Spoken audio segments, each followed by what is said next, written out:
Hello everyone, welcome back to the channel. I'm Lego Rebel. And I'm Vic. And this is my assistant Vic. And there's also Roger, who is currently manning the camera. Hi.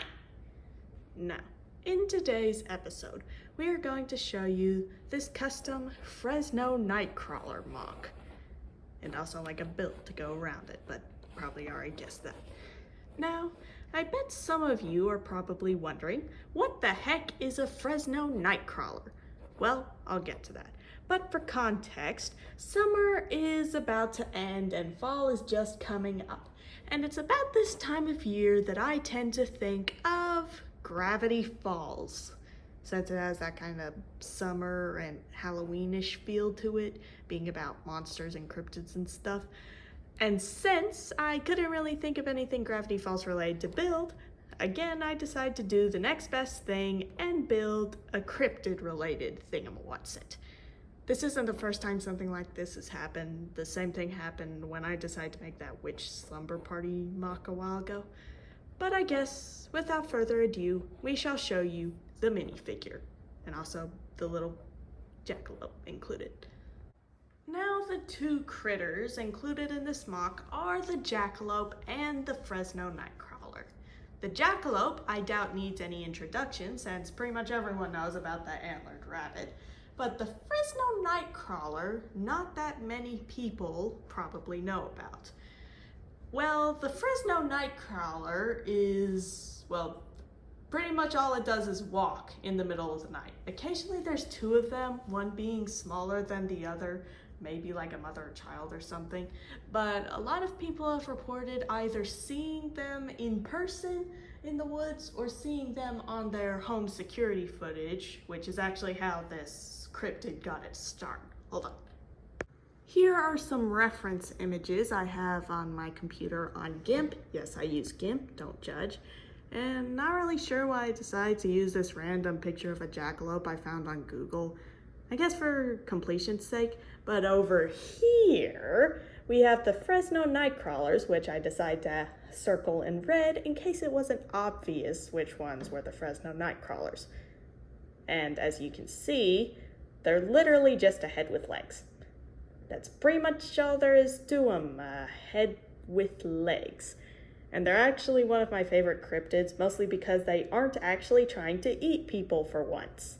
And while I think ones like the Mothman or the Wendigo are cool looking, at the same time, I kind of like staying, well, you know, alive. And these guys just like to chill out a little. And I like that and appreciate that. And I also think that they are pretty cool, even though all they literally do is walk. So yeah, that's what the critters are supposed to look like. I guess they're technically more cryptids than critters. And while I think I captured the jackalope pretty well, I mean, I just got a Lego Friends rabbit and the antler piece off of the Series 23 reindeer minifigure. The Fresno Nightcrawler, well, typically speaking, it tends to look more like a white watermelon on top of a pair of pants. But here, I think I made it look a bit like a cake on top of some upside down rabbit ears. Not entirely sure how to fix that, but in my defense, Lego isn't really round. Fresno Nightcrawlers are completely round. So it might be my fault for picking that specific cryptid to build out of Lego, but still, I think I did a pretty good job making the cryptid out of Lego. Although he can't actually stand on a Lego base plate normally since there's no studs on his feet. So in the build I do end up using a snot brick to connect him to the actual build so he doesn't just fall over all the time. And now onto the actual build. Now for this build, I knew I wanted to make a forest scene for the Fresno Nightcrawler to be walking through, so I set about making a couple trees and a slightly interesting base for the Fresno Nightcrawler to be walking on. I also decided to add a small pine tree, which I used by taking a brown rod piece with a stud on the bottom and just stacking a couple of grass pieces on top of it. I was thinking about using a bunch of other grass pieces to make the ground look a bit more rugged, but that looked a bit too tall for my taste, so I just went about adding some leaves on the ground. And then I thought, this looks too green. And I know it's a forest, but still, for some reason I thought it looked too green. So I went about adding a little color in there by adding some fall leaves here and there. Because what better way to add color than adding some orange and yellowish leaves? I mean, that's the best way to add color into a build that I know, at least. This is what the right side of the build looks like. Nothing much, but you can see that I added a olive green tri-leaf piece on top of the orange other kind of tri-leaf piece. Wow, a lot of Lego leaf pieces tend to have only 3 leaves. Anyway, and yeah, that's pretty much all I have to say about this side of the build. Here's what the back of the build looks like. Nothing much admittedly, though you can see the back of the rock that I decided to add, as well as some slopes that I decided to add onto the ground to give it a bit more variation, even though you can't really see it. And you also have a clear look of the jackalope and a few of the yellow flower pieces I decided to add in the tree, at least from this angle, on the right side.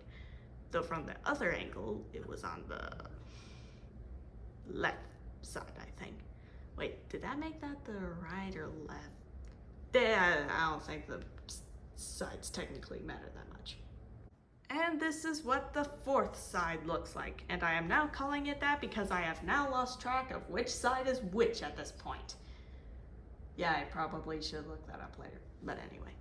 And again, like with the second side, there isn't really that much to it, though you can see some of the slopes I decided to add for the tree roots of the tree on this side, and you also have a different angle view of the bush I decided to add. And overall, I am really happy with how I made this build. It's a little small, but at the same time, I think it's slightly cozy somehow, maybe because of all the fall stuff, and also just a tad bit mysterious since there's an alien slash ghost slash pale walkie thing walking through the middle of the woods.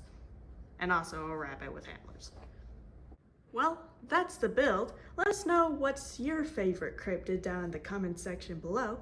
Please consider to like and subscribe. And I just want to quickly say thank you for 600 subscribers.